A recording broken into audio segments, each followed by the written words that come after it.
তার কিছুদিন থাকার পরে তিনি বুঝে গেলেন যে জগন্নাথ আদি চৈতন্যদেব পরমেশ্বর প্রভু রামচন্দ্র। এই জায়গাটা কিন্তু আমাদের আলোচনার বিষয়। ঈশ্বর কৃষ্ণপাল দেখতে গেলে ভগবান পরমেশ্বর পরমেশ্বর ভগবান কৃষ্ণ চৈতন্যদেব। সেখানে বলি পরমেশ্বর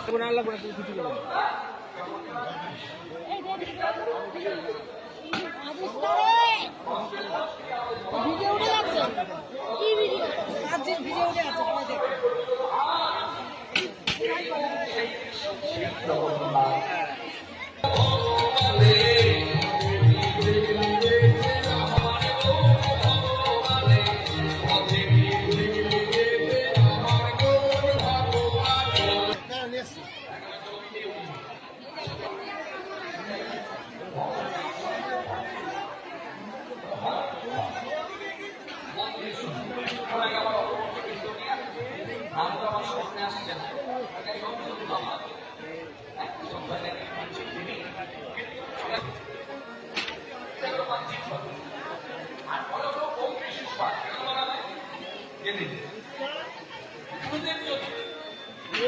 কিন্তু গুরুদেব যদি অপ্রকট হন বা মৃত্যুধারী থাকে এইভাবে যদি ভাবা যায় তাহলে আমাদেরকে আমাদের কথা বলতে যেহেতু আপনার গুরুদেব অপ্রকট সেই ডক্টর মহানন্দ সব দিক দেখে বিচার করে তারপর নাম প্রচার করেছে।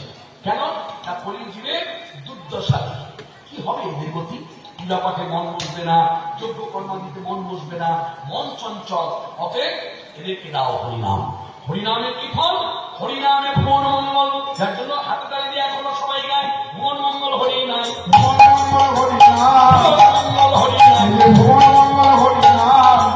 আপনি যে হরিনাম সংকল্প করলেন গ্রামের মঙ্গলের স্তরে, এই গ্রামের মঙ্গল করতে গিয়ে কি হলো জানেন? বলে কি হলো? বলে ভুবন মঙ্গল হরিনাম, ভুবন মঙ্গল হরিনাম, ভুবন মঙ্গল হরিনাম, মঙ্গল হরিনাম,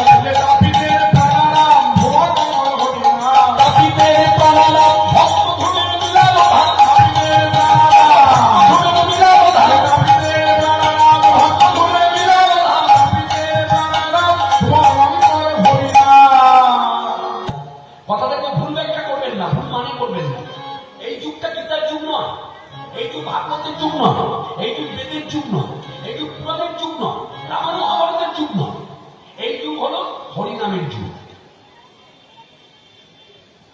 আজকে পদাবলী কীর্তন, আমি যে পদাবলী কীর্তন করছি পদাবলী কীর্তন, পদাবলী কীর্তনের অনেক উপকারিতা ব্যাখ্যা হয়। এই উপকার হয়, এই উপকার হয়, যতই উপকার হোক মনে রাখবে হরিনামের কাছে সব তুচ্ছ। আমি পদাবলী কীর্তন করছি সবার মধ্যে দাঁড়িয়ে সবাইকে বিশ্লেষণ করে বোঝাচ্ছি, সংস্কৃত শ্লোকের এক একটা ভাব অর্থ বিশ্লেষণ করছি। হ্যাঁ, ভালো করে তথ্য বলছি, তথ্য বলছি, যতই বলি না কেন আমি যদি নিজে হরিনাম যখন না করি জানবেন আমার এই বলাগুলো সব নাটক, মিথ্যা। এটা শুধু বক্তার ক্ষেত্রে নয়, শ্রোতার ক্ষেত্রে। শ্রোতা সারাদিনে সব